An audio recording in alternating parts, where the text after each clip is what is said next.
quick, Ali.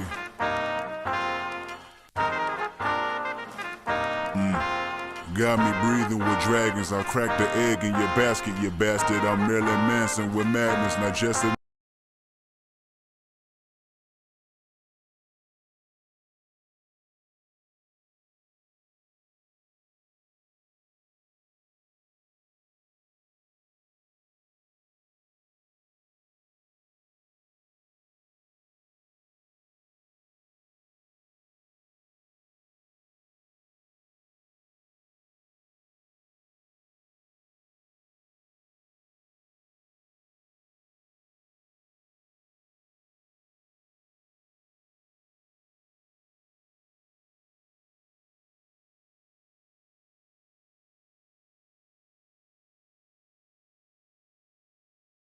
Frickin' A every freaking time. Let me restart. Ava had a bad reaction to her medicine yesterday because she's never had that medicine. And so what happened was we had to take her and we had to monitor her. So we couldn't do our live last night. But it is what it is. Okay. Every freaking time this system does this to me, man. I don't know why. I don't know why this has to happen to me, but at least you have to listen to the music. All right, everybody. Today we are going to talk about something very important. And I want to start out with definitions. I like when we talk about things that have definitions. Okay. So Ava's doing a lot better. She's fine today. All of our kids are really, really sick. We got a nasty, nasty sickness in this house, unfortunately. And it just sucks, man. Really sucks. Today we're going to be talking about the God complex. Now, this is something I was thinking about the other day when we were talking about cults. And I wanted to define what a God is first. Then I want to talk about the complex and what somebody who thinks that they are a God and how this is going to make more sense now. Because if you think this way, actually, which is psychotic to me, but if you think this way, a lot of these things are going to start making sense. So good to see all of you guys. Now, what is a God? Well, this is the Merriam-Webster dictionary. God is a supreme or ultimate reality, such as the being of the perfect in power, wisdom, goodness, who is worshipped, as in Judaism, Christian, Islam, or Hinduism, as a creator or ruler over the universe. So defining what a God is important because that makes you a supreme being that would usually be above all things. And having a God complex would also make you feel like you are better or more than other people, which makes a lot of sense. And this is very easy to have for a lot of people who are psychopaths because they lack empathy. They don't care who they run over, what they do to other people. And so that kind of goes in that place. Or two, less commonly God as an object that is worshipped or as having more than natural attributes or powers. So like a physical thing that you think is like a God, like Egyptian culture having gods for each one of those things, right? A person or a thing of supreme value or a powerful ruler, okay? I think it's very important to use this and know that this complex, no matter what the word is, God itself says a lot about somebody's mental state if they have a God complex. So now we're going to understand the psychology of a God complex. Let's get it. What's up, McSpunky? Appreciate you, bro. Thank you. I think it's going to be an interesting topic for all of us. Okay. What is the God complex? A God complex refers to an inflated sense of self-worth. You know why it's inflated? Because usually people who have a God complex have been treated and or do not love themselves very much. That is my personal opinion. Somebody who's been through a lot, usually in a way where they have very low self-esteem, wants to think higher of themselves. And guess what? Instead of just having normal self-esteem and be good with yourself, they've got to go to the extreme. This is where that religious idea come in. When you see these cults, you see the Jodis, you see the Loris, you see the Chads. They think of themselves as these unbelievably elect people. So they have a very high sense of self-worth, but honest to God, I don't think they do. I don't think they think this way about themselves. I think that this is what the complex does, though. It becomes the 180 of it all, right? Where the individual perceives themselves as a superior to others. Now, this is where you're going to have to understand. This is where they don't care what they do. Nobody in their wake matters. It is them, right? Singular focus, singular motive here. They are going to get what they want in life because that is what they're going to do. There's really no other option. Often believing they possess unique powers or infallibility. What the hell is infallibility? I've never heard of that. I'm learning all kind of words from Boggle. All right. While it's not classified as a formal psychiatric diagnosis, it is closely linked to narcissistic tendencies with delusions of grandeur. Hello, that's literally Lori's to the T diagnosis that she was given. Okay? Narcissistic tendencies with delusions of grandeur and hyper-religiosity. Okay, so there it is. So, get that gum the frick out the way. They do believe that they are special, but also I think it does take partly to be a sociopath or a psychopath to be able to run through people and not care. That's the other part of this. It's really important. The term was first introduced in a psychoanalytic circles to describe excessive self-importance, where the individuals believe that their omnipotence and control of outcomes. Okay, so this is a big one. Let's go back to, we'll go to Jody and we're going to go to Chad and Lori. So with Jody, she was the self-sufficient runner of her entire thing. She was doing therapy. She pulled people into those groups and then she inflicted pain. So she knew because they were vulnerable and they told her everything and admitted how they felt. And she was able to play God there because she was able to give them advice. She was able to do things to where she acted as God because people actually moved after she said to do something, right? So she would say, your husband is a horrible husband. You should never have been with this guy. You need to get divorced. He's an addict. He's a sex addict. He's a porn addict. He's a horrible man and he's going to ruin your life. So, take away his phone, take away the Wi-Fi, and kind of just goes into that place, right? So that's what this is. God complex, right? When it comes to Lori and Chad, it's a little bit more mixed bag, right? They were a little bit more religious, in my opinion, in that way, because they were using these words and they thought of themselves as these special last, end of days people that were going to do all this stuff, right? They were going to accomplish all these goals. They were going to do all these amazing things. And it's because they were, so Chad's whole thing, this is how you know Chad has a God complex. Chad literally thought he was the other hand of Jesus or God, meaning basically Jesus Christ's literal brother and / equal. Very blasphemous, just so we all know. What up, Brandon? Good to see you, bro. So that's where this whole thing starts. Psychologically, you think you're better than other people. That's already the problem, is that there's not a scale. You win and you are better than others, right? Where I think that this also comes down to is these are people who will use religion specifically to act like they are.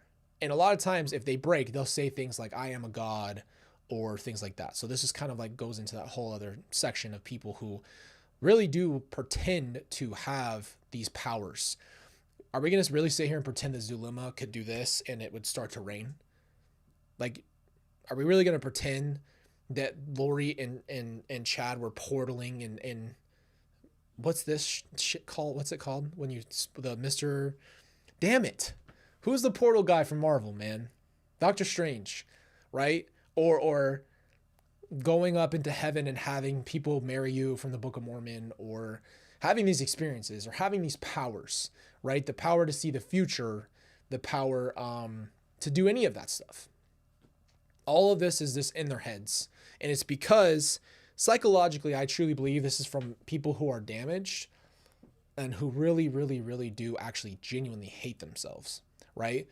A lot of them are people who hate themselves. So they create an alter ego inside of themselves as if it were a mask. I want you to think of it like that. Almost as if they can literally say, I'm not this person, and they put the mask on and they're not Colby, they're Bolby. And they think they're gods, right? They literally, I like to think of it in that way, that it is a completely different version of themselves that helps protect the real version of themselves, but they do hate themselves internally, right? Unlike the simple confidence or assertiveness, a God complex is marked by rigid patterns of entitlement and unwillingness to accept vulnerability or mistakes. that's very close to in the psychopath and narcissistic realm. But I think this God complex idea for Jody, for Chad, this even goes even to like Brian Koberger, right? These are people who they make decisions in their head and they do not care about the consequences and also think of themselves more and highly than they should, as if they are okay to do these things. And this can go up and down between so many levels. That's what I want to touch on today and why I think it's really important.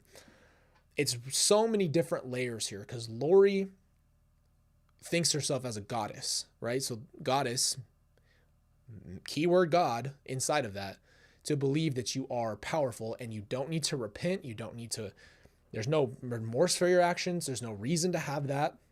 Nothing you do really truly on this earth matters because you are above the league here. You are a being, a supreme being, right? God does not live by the same rules as human beings do.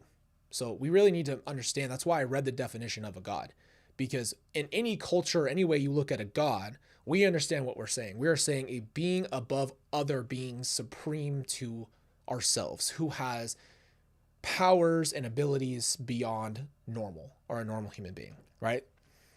Okay. We're going to read through each one of these and we're going to tag them to the God complex of the people we have, right? So for Jody, for Chad, and for Lori right now specifically, key traits: superiority, entitlement, and arrogance. Might as well just be reading the inside of their, just open them up, open their brains up. This is what's inside of their heads, right? Superiority, okay, individuals perceive themselves as intellectually or morally above others. This belief extends beyond occasional pride, becoming a core component of their identity. If you've been treated as less than and you have a God complex, you would flip that over to I am better than everybody, right? And a lot of people who have done incredible things. Okay, I'm going to use Kanye as a perfect example here, okay? Kanye West is a very talented rapper and artist, but Kanye actually has had a God complex. Kanye West has called himself Yeezus. Yeezus, okay? Kanye West has called himself a God multiple different times and thinks of himself in this way. Now, when he turned into a Christian, I was like, yeah, I don't know. I'm not really buying if Kanye West is a Christian, but anybody can change. Let's not get into the whole debate. Stick with me here, though. Kanye West is a perfect example of somebody who thinks of themselves in such a way where they're so above the cut of everyone else to the point where they think that no one understands them, that they are so above human beings. And you call yourself a genius, you do these things. Listen, if you are a genius and all those things and you have that, that's what I mean. There's a lot of people who have this complex, who think of themselves as like almost inhuman level. That's why we have to define God, right? Being superior is, I literally think I'm better than you. I deserve more than you. I am better than you. My life is more valuable than yours. And, you know, you could die, I could live. It doesn't matter. I feel, honest to God, think that Kanye West feels that way because of everything I've seen him say in his interviews. Obviously, though, in my opinion, I think he's a hurt human being who needs to be loved and to know that he's accepted as a person and then work through all that other stuff. That's how I would deal with that situation. But entitlement, another big one. Also of course, we can apply this superiority to Chad, Lori, and Jody. Jody was a dominator when it came to secret meetings. So she got into your head and she inflicted her will on your marriage. Jody inflicted her anti-sex into each marriage, injected herself. This is a different kind of level of manipulation. When you get into a therapy session with someone and they're like, here's my issues and I'm going to literally make you live the life that I do. And you're going to believe what I think and you're going to go this way. You're not helping somebody. Complete manipulation. Superiority also for Lori and Chad. They thought that what they did didn't have consequences. They thought they could murder their entire families and spouses and walk away to Hawaii with a bunch of money, and who knows what they thought was going to happen. Maybe, and even Lori calling Chad, please tell me everything's going to be okay. It's all going to work out, right? Everything's okay. There's no problems here. Everybody's cool. You know, we're going to get this buried down. Literally, there's no one's going to find out what happened, right? That's exactly what that is. Superiority, to think that you're literally above the law, and lawlessness is a whole nother conversation we got to get into. Cheryl Bell, appreciate you. Thank you for your chat. We're talking about, yeah, I agree with you actually, Carmela. A lot of people actually are way more narcissistic than I think we've ever been. And I think it's because we're being taught as a society about self-love and all those things a little bit too much compared to what the world is producing towards us. We think that, some people think that, okay, being famous makes you better. It doesn't. You're a human being. You wake up, you take craps, your blood's red. Don't care what you do. Don't care what kind of house you have. You're a human being. But they have security and they have all these things. And so it creates this complex in their minds because they are being worshipped. People are fainting at the sight of certain celebrities to where it's almost like they are no longer human beings. That's freaking crazy to me, bro. Like, you're a human being at the end of the day. You just are more known than the regular person, but you still do all the same things that human beings do. Except for Lori. Apparently she doesn't eat or drink. She's an effing vampire, right? She had the turn, right? So that's crazy. Like, that God complex to that point where you genuinely think you're no longer human. We're even at that point with other people too. People are starting to pretend like they're not human beings anymore. We have a serious problem in this world. We're just at a point where we're losing touch with reality. And it's because, look at our world. Look at what we've got. We've got social media pumping out whatever it is. You've got literal big media pumping out whatever it is, and it gets in your head. And it's really hard for people to figure out what the ground feels like anymore, because we can live in a virtual reality 24/7. We can live in a state of distraction, and we never have to think about anything because there's so much going on. We could tune into anything at any time and completely forget about our lives. So I think that's what's happening in our lives. And then we also just have really bad examples, right? If your parent isn't healthy and didn't teach you how to be healthy, you got to do it for yourself. It's a lot of work and it's not fun, but it's true. You got to do it yourself. So we're not being taught as a society anymore, and we're not being taught by healthy people how to be healthy and grounded. And again, there were generations that didn't have to deal with how much we have. Technology is a blessing and it's beautiful. Yet look at what it also can do. You can have online cults, right? We talked about this the other day with the Sean Ryan clip.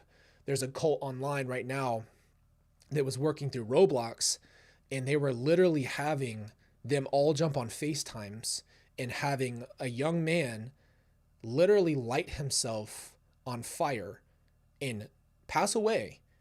And while they all watched this happen on the online cult and laughed and watched him pass away. This is the kind of stuff we're having because people want to be loved and connected to, and we have people who feel superior, who are these cult leaders, who are doing devious things like this, who are literally this is happening all the time. And then you're never gonna have to meet a person. And I think that that's it's being passed through social media as if this is okay or normal. It's not. None of that's okay. Yeah. I want to make memes out of some of the stuff you say. You're welcome to it. Do it. Entitlement is a big one. Strong sense of deserving preferential treatment, as if you walk into the room and you deserve to be the number one person in the room. I think we're at a point. I'm going to say it. You're going to have to trust me on this. This is true. We're getting to a point where everybody thinks that they're the main character everywhere they go and everything they do. I'm telling you right now, everybody can't be the main character because everybody's the main character to their own story. So when you walk in there and people want to be seen and want to pull the attraction to themselves, there's something going on in their heart. There's something that they want that they're not getting in their life, which is probably attention and love. And so you slow down and you look at stuff like that and you say, entitlement, you're not better. You don't get to cut someone in line because you are a basketball player in the NBA. You don't get to get special treatment because you were in a movie. You don't get to, you know what I mean? You don't get to move people out of your way and be an entitled person because you think you deserve something more than that person. That's how that was supposed to work here. So obviously Jody, I think, was beyond entitled. And the problem was hers was very covert. So that's what's hard about Jody's, is that hers was super, super covert, and she wasn't a forceful, entitled person. She just became something and then was being worshipped as for what she is. And as she was being more worshipped, she used more and more. It probably built her up. It tickled the wrong spots. I'll tell you that right now. And then obviously, Lori and Chad are some of the most entitled people I've ever seen. I think that they are just, they thought that they could do what they did and that everyone else was in the wrong. That's how entitled they were. They thought they deserved to kill people and take their money. That's how entitled they were. I deserve this. I deserve the money that I should be getting. I took care of these kids my whole life. This is Lori. I took care of those kids my whole life. I was in the hospital with Tylee, and I was there. Were you there? Were you there for them? Well, I deserve this money, and I deserve to have all these things. And you didn't see me crying on the floor and going through hell. I went through so much. I don't know what happened, but I was listening to, what's it called? I was listening to YouTube the other day while I was working in the house, and Summer's call with Lori came up. And I don't know why I listened to it again, because I've heard it a lot of times, and I listened to it, and I'm listening to Lori explain herself to Summer. And it was just really different because it was so random, right? And I didn't click on it for a reason. Like, it was so random. It pops up and I just hear them talking. So I just listened to it. And as I'm listening to it, I hear Lori, manipulating Summer, and Summer even giving her the keys and saying, I would trust you, just tell me the truth. Like, I would do anything for you. So when you give someone who's very entitled and has a God complex the keys, that's your first mess up. But the problem was that was just a very vulnerable moment for Summer, you could tell. And I'm listening to her literally just manipulate her and then say things like, she said, I think you were having a great time. And she's like, you didn't see me crying on the floor. And that was months later after the kids died and I cried on the floor, I went and got married. Well, we know that's not true. And that's part of that entitlement, is that you should just trust me. You should just believe me because I am who I say I am. I am a goddess or a god or something to that degree. And then obviously same thing with Chad. It is a delusion. It's a literal delusion. And that they deserve something for nothing.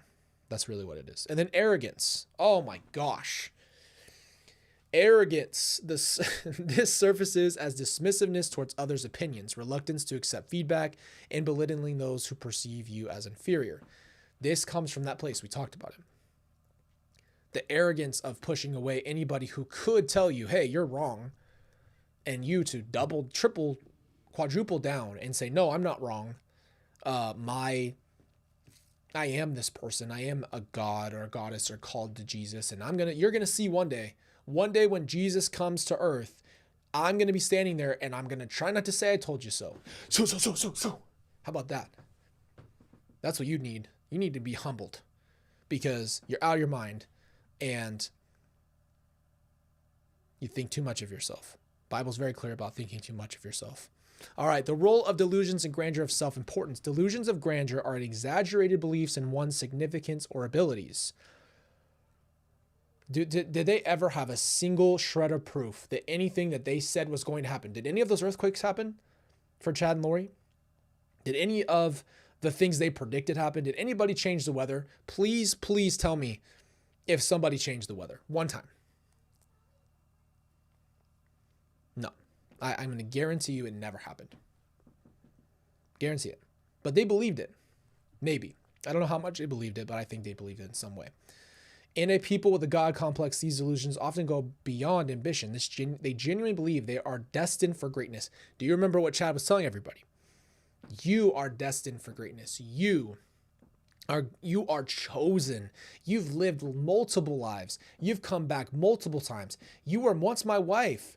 You were once this person's wife. You were Joseph Smith's wife. You are some of the most historically important people that's ever existed. And in the last days, you're going to be raised up. You're literally part of the top 100. You're the church of the firstborn, dog. I can't even tell you how important you are. You're the most important person on really history. You're on the God level. You're going to Kolob. Okay. You're that guy.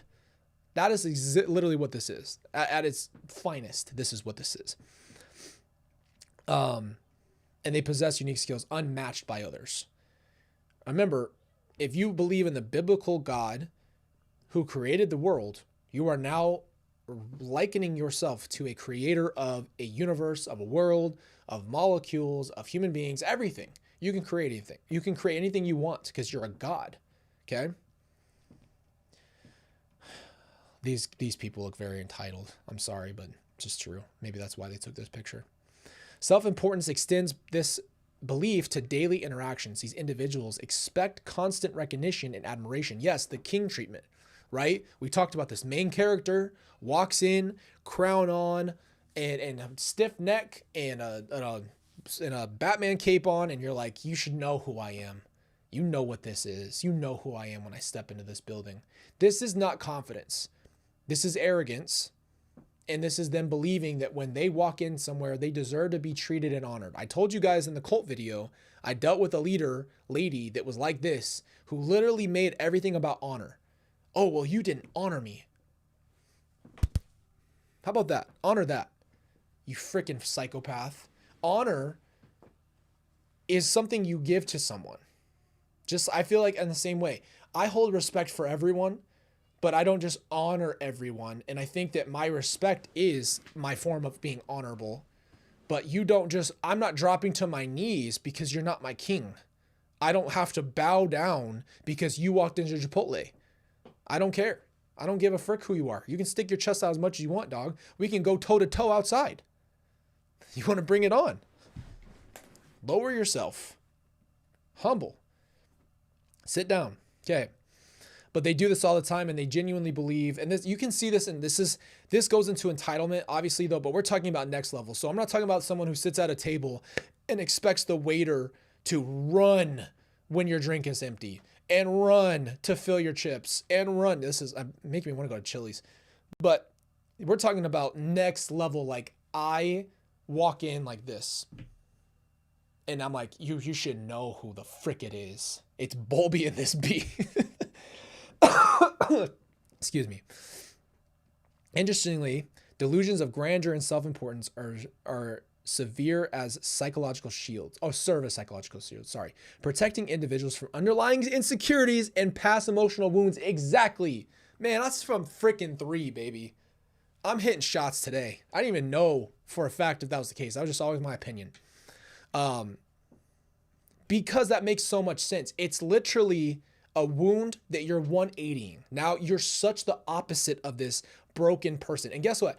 I've told you guys very vulnerably, I have felt very insignificant.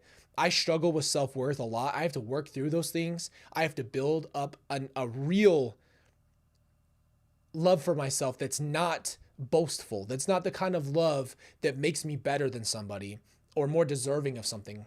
I truly have to love myself for who I am and just accept myself and be that person for me. But I know exactly what this is, but you just don't turn that wound into the 180, right?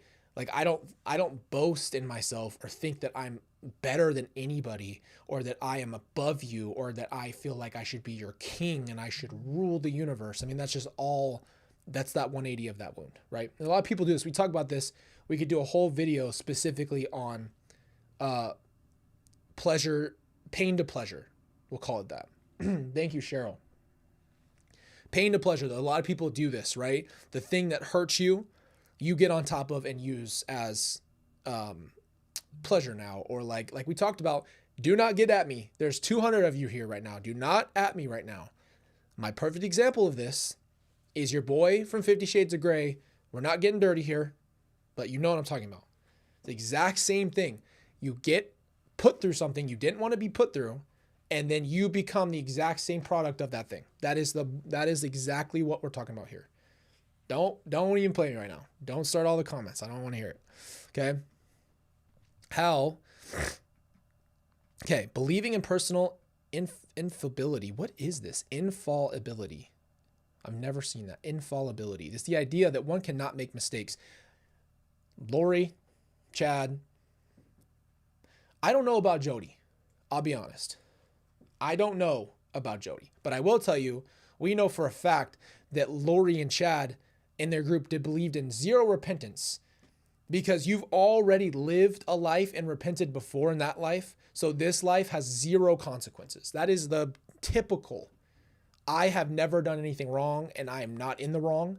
And imagine, honest to God, take out your humanity right now and think that you have never done a single thing wrong in your life. You don't need to apologize. Imagine how you'd walk. You would literally bump through people. You would dominate anybody, do anything, because you have no emotions. You have no feelings towards others, and you are king. So imagine that complex here, that this is how these people think. They think that nothing matters. So this is what it is. Mistakes are either denied or outright rationalized in a way that preserves the individual's perfect self-image. Exactly. They have created an image of themselves. So therefore, they cannot have that barrier poked, right? This rigidity, whatever, can harm a professional collaboration in the person's relationship, such as individuals reject constructive criticism, often viewing themselves as an unjust attack. Yes. And then omnipotence. I can't read shit. On the other hand, is represents the delusional belief in one's all-powerful nature. Omnipresence kind of situation, while actually is impossible, what the God complex perceives themselves as capable of influencing or controlling outcomes that are realistically beyond their reach. Yeah, like getting people to believe that they are in this special group and that they're all going to migrate to where you live. That's pretty much how I view this, right? They might believe that they can manipulate people, events, or even fate itself. Here's how I see the differences though, right? Jody, from what I understand, yes, had that end of the world stuff, but I don't think that she was really as pushy on all those things other than people in her really small group. But I really do believe Chad, Lori, and Melanie and all of them really worked through this and like really were going to try to change history and think that they were going to be the select few that survived. And I really believe they're that way. I feel like Jody, this is the difference, right? Jody found so much success that had to be gratifying in itself. I think at one point they were calculating that Jody was making $43,000 a month off of her business. Okay. So you can really, like, lifestyle wise, you could really do a lot in your life if you made $40,000 a month. So I think that part, she already had part of that power. She had part of that. What's the word? She just had some of that satisfaction, as where Chad and Lori did not, because they did not have that kind of money or people loving them or seeing them as this healer. But Jody did. Jody had references. She had people in the church at one point pointing church members to her. She had a part of that worship, right? She was being seen as this amazing, life-changing person. Obviously, she had some serious issues. Okay. Psychological roots of a God complex. These are very key and important because all of this, without being healed, can lead to things. This is what our whole entire reason why we do so many videos like this on our channel is because these things can be healed and they can be worked through. But unworked through, you don't know what they're going to turn into. So, understanding the psychological origins of a God complex is essential in developing effect interventions. While exact causes vary, common factors include early childhood experiences, overpraise, unrealistic expectations, or lack of emotion and nurturing during a childhood can foster a sense of superiority as a defense mechanism. This is crazy because overpraise is very different than unrealistic expectations, right? So we need to break these down. Overpraise is you're the greatest that's ever lived. You're the greatest. You're amazing. Everything you do is so unbelievably amazing and special. Here's where we have to pick apart and be very clear, right? Because I have my kids and I want them to know their worth and their value. What I don't want them to think is that they are better than everybody else on this planet and that they can't make mistakes. I want them to know that their mistakes are not defining of who they are as a person. See, that's where you have to separate those things. But overpraising some kid is that, and I've seen it. You overtell them how great they are and you make them feel more special than anybody else in the world. Like there's a negative to that side, and it's really because that's not real life. Everyone needs to see themselves in a way like a group. That's why I think sports are a great way to do that. And I think that, I'm just going to say this now, you guys can disagree with me, but I think in sports, we need to take away that everybody wins and let the lessons of losing be there for our lives, because we lose and we win. And that is what life is. And so when we try to teach our kids, well, everybody's going to win. Everybody gets a little bit, everybody participated, and so everybody wins. No, not when it comes down to it in life. You need to know it's okay to lose. That doesn't make you a loser, right? Are we really going to sit here and say if somebody loses in the NBA finals that their whole life they're a loser? All you did was ever lose? No. But that's just how we work as a society right now. What's up, Slow? Much love, brother. Much love, Scar Warriors. Appreciate you, bro. Much love to you too, man. Thank you for your chat. So that's the overpraise part. And I think we need to give our kids a safe environment in life to be loved, not overpraised, and spend our time puffing up a balloon and make him have a big head. Okay. Now, unrealistic expectations is totally different than overpraise. Oh, Cheryl, she's coming in for the Warrior. Love it.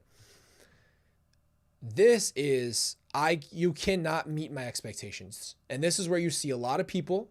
I don't want to strike any chords here, but you see people who do become sociopaths, psychopaths in that way, is they could never please their parent no matter what they did.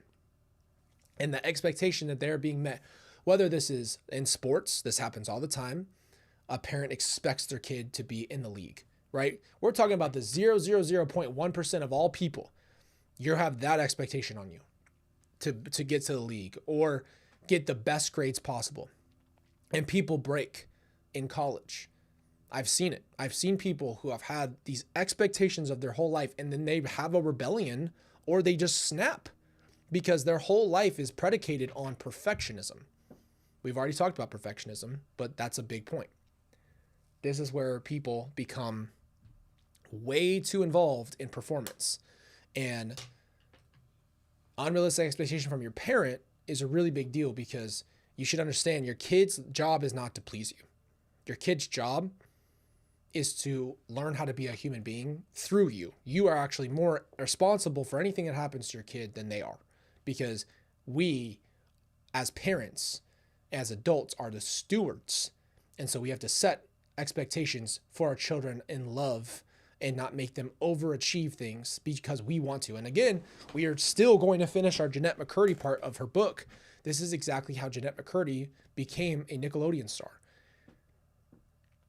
because her mom wanted her to be on TV because she wanted to be on TV. And so now Jeanette has to meet the unmet expectations of her mother. Very, very unfair. Okay. And then lack of emotion and nurturing during childhood. That's a big deal. If a kid grows up in a world and all they know is, I just want to have some love. I want to feel loved. I want to feel cared about. And I think it's very important. I want to say this just to all of us. Finding out love languages is a beautiful thing. You could be thinking, I'm giving you love, but yet the person that you're loving is not receiving it. It's because they receive it in different ways than you think. So if I love doing something for somebody, right? I'm an acts of service person, and I try to always go out of my way to make sure everything's done in acts of service. But my partner or my child's love language is quality time. They just aren't getting the love that they want from that. So I think that's what happens. But again, I see this in Lori and I see it in Jody. I don't fully know about Chad. Can't really say. Don't have enough information about his childhood there. I haven't done enough research on his childhood. And the narcissistic personality disorder. Many individuals with a God complex meet the criteria for NPD, which emphasizes traits like grandiosity and admiration and lack of empathy. We've already talked about that. I mean, that applies to all three of them. They have a me mentality. And that shows like in how Lori acted, how Chad acted, how Jody acted. But specifically for me, for Lori, she's an unbelievable narcissist because she made herself the victim at the end of all things. She's gone onto public record, been interviewed, done it all, and talked about how she's the victim and how this was all someone else's fault. This was Tylee's fault. This was everybody else's fault besides her. She is the victim. And therefore, I think that's where this all comes from, is that she is so important and never did a thing wrong. And she is wrongfully convicted, wrongfully in jail. Everything about this is wrong. Everyone hates her for no reason. She's never done any of this. That's where we're at with that. So that's very, very clear. So I'll touch on that with her, but unresolved trauma. This is where I want you guys to understand this is a big deal. Not dealing with your trauma has a cost as well. And we'll get into that. Emotional neglect, abandonment, or significant failures early in life may drive individuals to construct a superior persona to avoid vulnerability.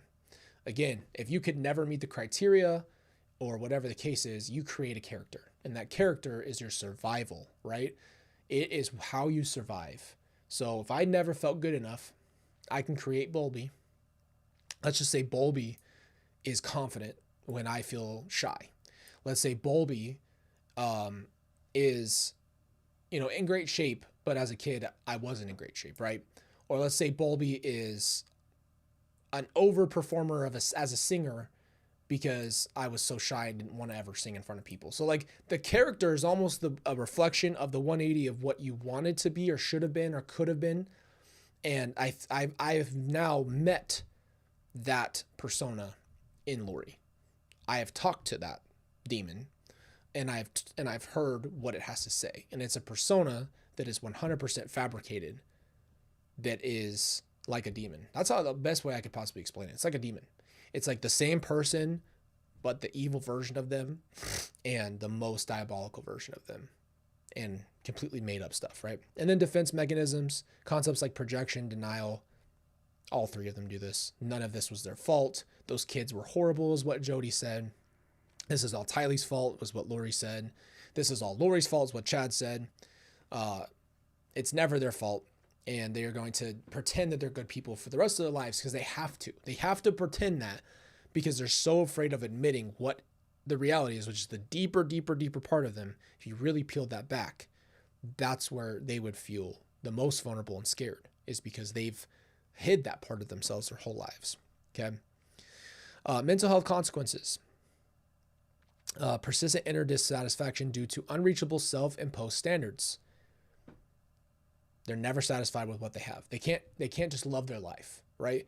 I've already said this a million times. Lori had a life that a lot of people would want from the outside, right? She got to have the freedom. She had a husband that worked hard, that loved her, a whole family. She had the house that everybody came to. She had it all. She had all of those things. And she got to choose where she wanted to live and be supported in that. And so when you really look at that, why wasn't she just happy with what she had is because of this. She's not satisfied because whatever she thinks she's supposed to be or go isn't what's happening. So if she thought I'm supposed to be in Hollywood and a movie star and I'm not, that's where a lot of this starts. You can't be somewhere you're not. The grass isn't always greener.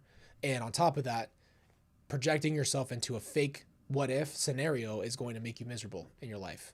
So social isolation resulting in strained personal and professional relationships. Yeah, I think Chad was very socially isolated and isolated as children. I can't really say that Jody was or that Lori was, but in a way, yes, they did isolate themselves and others into groups. So they had persona for each level, right? Think about rings. On that outer ring, Jody was this really nice person, inviting, and then you get closer, you see the real her, it gets worse.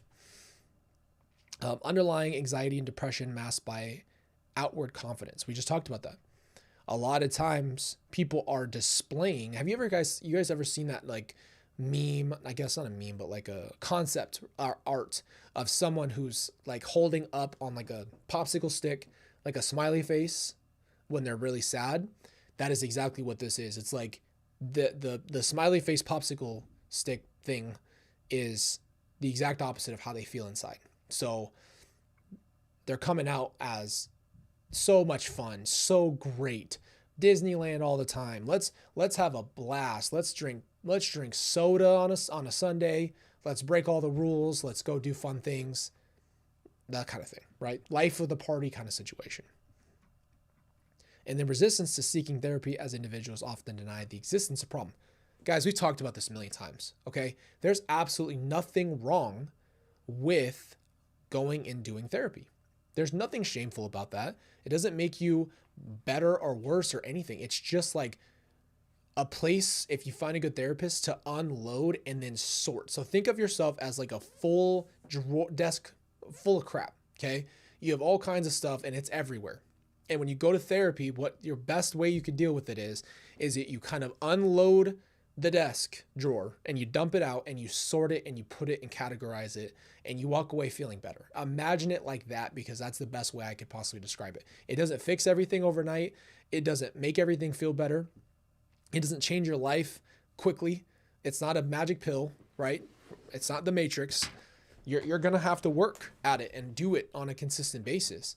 But when you understand it from that perspective, that it's a process and that you're worth that process and that love, you're going to go a lot further in your life. I promise you. And it's not taboo. It's not taboo to want somebody to be there to help you sort through things you might not understand. That's why there's professional people who understand psychological, emotional trauma, all that stuff. So, but being resistant and saying, well, I'm too manly for that.